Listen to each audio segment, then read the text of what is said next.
চতুর্থ আকাশ, পঞ্চম আকাশ, ষষ্ঠ আকাশ, এরপরে কি?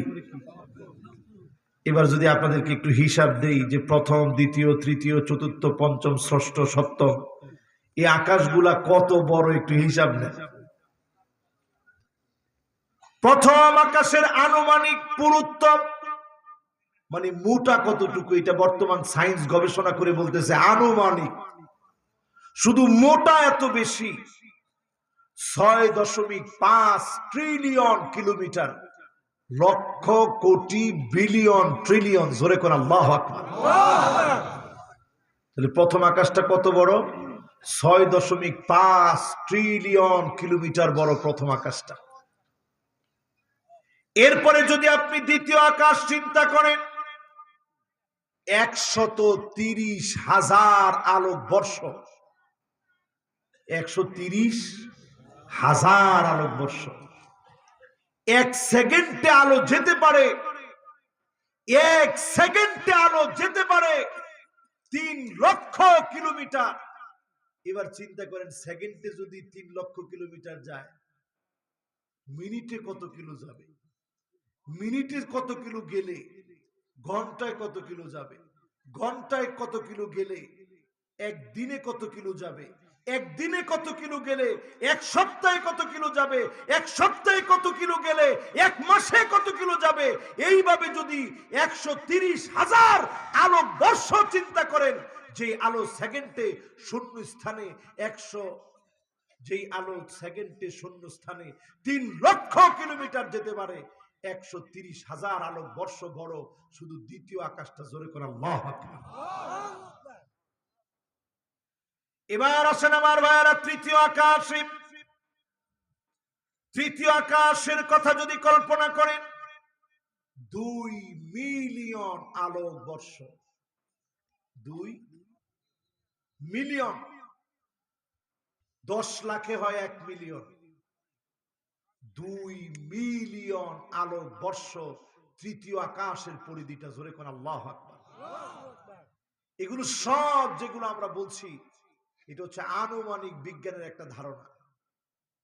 চতুর্থ আকাশের কথা বিজ্ঞান বলেন 100 মিলিয়ন আলোকবর্ষের বিশাল জায়গা হচ্ছে চতুর্থ আকাশ, জোরে কোন আল্লাহু আকবার। পঞ্চম আকাশের কথা চিন্তা করলে মিলিয়ন না, এবার হচ্ছে বিলিয়ন। 1 বিলিয়ন আলোকবর্ষের বিশাল জগতের নাম পঞ্চম আকাশ, জোরে কোন আল্লাহু আকবার।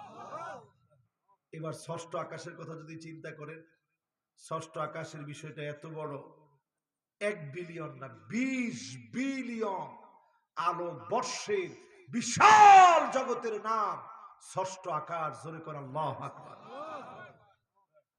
তাহলে প্রথম, দ্বিতীয়, তৃতীয়, চতুর্থ, পঞ্চম, ষষ্ঠ, বাকি আছে সপ্তম আকাশের পরিধি কত বড়?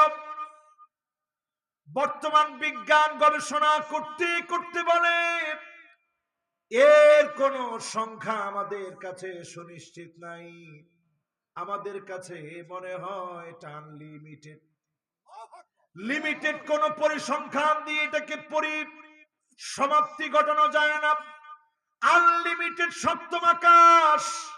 এবার যদি হাদিসের দিকে আমি আপনি তাকাই, ষষ্ঠ আকাশে যখন নবীজি গেলেন, আল্লাহ নবী ষষ্ঠ আকাশে গিয়ে আল্লাহর জান্নাতে একটা গাছ আল্লাহর নবী দেখলেন, জোরে কোন আল্লাহু আকবার। শুধু দেখে শিকড় আর শিকড়, ষষ্ঠ আকাশের ভিতরে শুধু শিকড় আর শিকড়। সেইখান থেকে গাছ চলে গেছে সপ্তম আকাশ পর্যন্ত। চিন্তা করেন কত বড় গাছ, জোরে কোন আল্লাহু আকবার।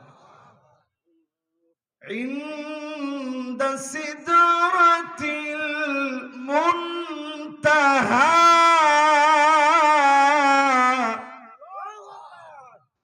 ইনদাহা জান্নাতুল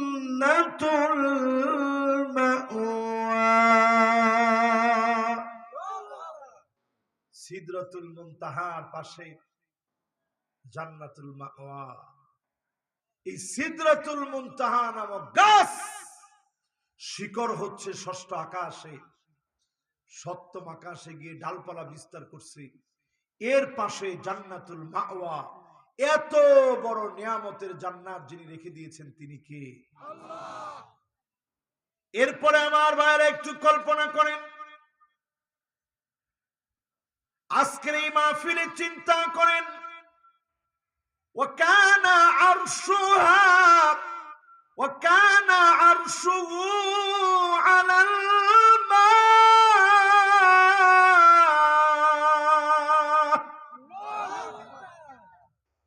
এর উপরে শুধু পানি আর পানি, সমুদ্র আর সমুদ্র। এই যে আকাশের কথা বললাম, এত কিছুর পরে শুধু পানি আর পানি, পানি আর পানি। এর উপরে হচ্ছে আমার আল্লাহর আরশে আজিম। জোরে কর আল্লাহু আকবার। কথা কি আপনারা বুঝতেছেন আমার? এই তো আপনাদেরকে কষ্ট দিতে দিতে যতক্ষণ দিলাম, আর হয়তো অল্প কিছুক্ষণ একটু কষ্ট দিব। রাজি আছেন তো ইনশাআল্লাহ? এবার একটু খেয়াল করেন আমার ভাইরা, এর উপরে আমার মালিকের আরশে আজিম।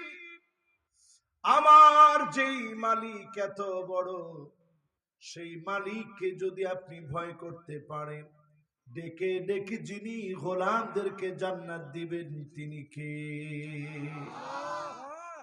وَأَمَّا مَنْ خَافَ مَقَامَ رَبِّهِ وَنَهَى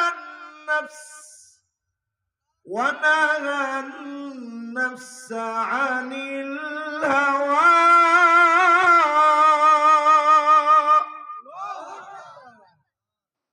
এই নফসটাকে শুধুমাত্র গুনাহ মুক্ত করেন, প্রবৃত্তির চাহিদা অনুযায়ী চলিলেন না। জেলখানায় আটকায় মানুষকে সংশোধন করা যায় না, যায়নি? জেলখানায় আটকায় রাখতে পারে বহুত মানুষকে।